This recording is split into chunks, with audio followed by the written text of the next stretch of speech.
Zeb wanted to ask Suffolk County Council's new Director of Adult and Community Services some questions about herself, her role and how she's going to help people. He came up with the questions and Chewy asked them on his behalf. Please can you tell me your name? Hello, my name is Chimbani. How are you today? I'm doing really well actually. I'm really doing really well. Please can you tell me about your job role?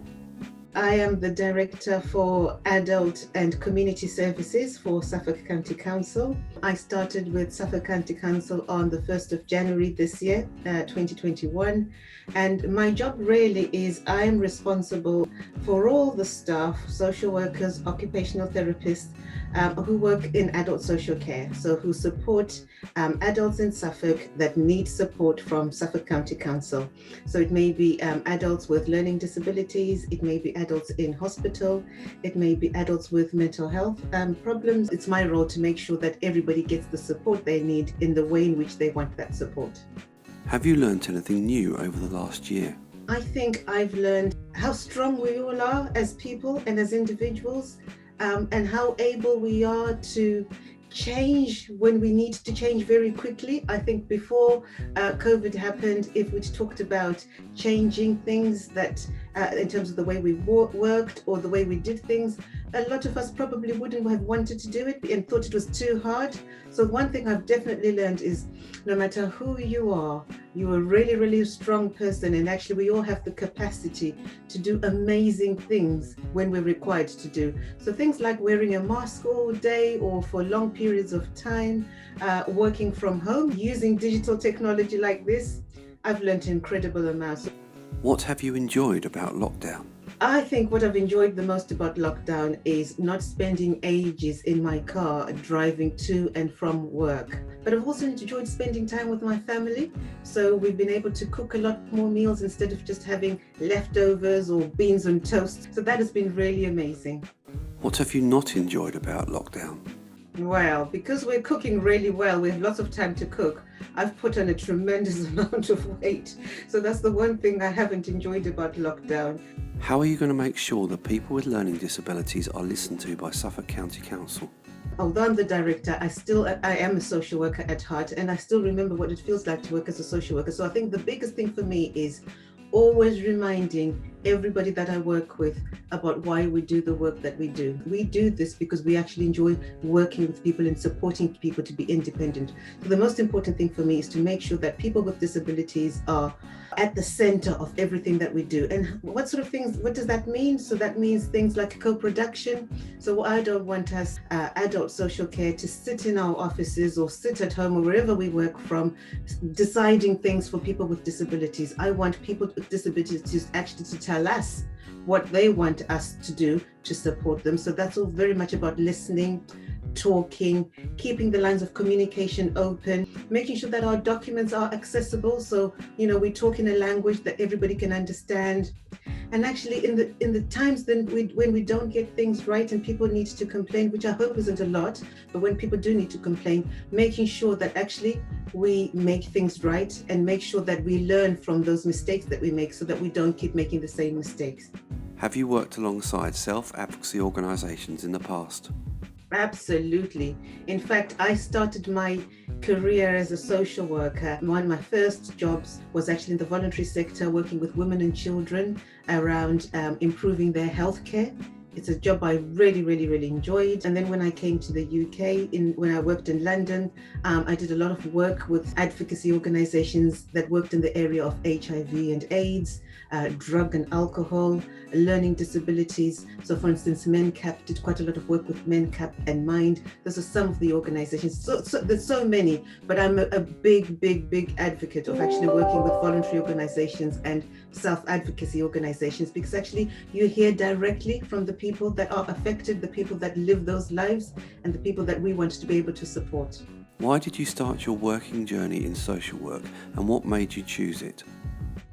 Well, it's an interesting thing that I never actually set out to be a social worker. So when I was in high school, I desperately wanted to be a lawyer. That's what I wanted to do.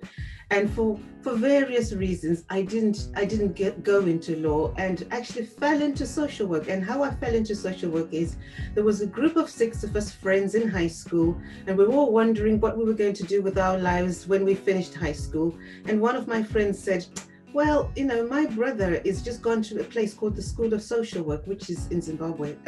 And we all thought, what's that? And we had no idea, but we all got the information, and we all thought, as a bit of a joke, well, why did we all apply? That sounds like fun. And we all applied, and we all got places at the School of Social Work. And it was the best thing ever, and I never regretted it. Do you have any worries or concerns about what happens next? I think we've done really, really well in the UK in terms of kind of vaccinations.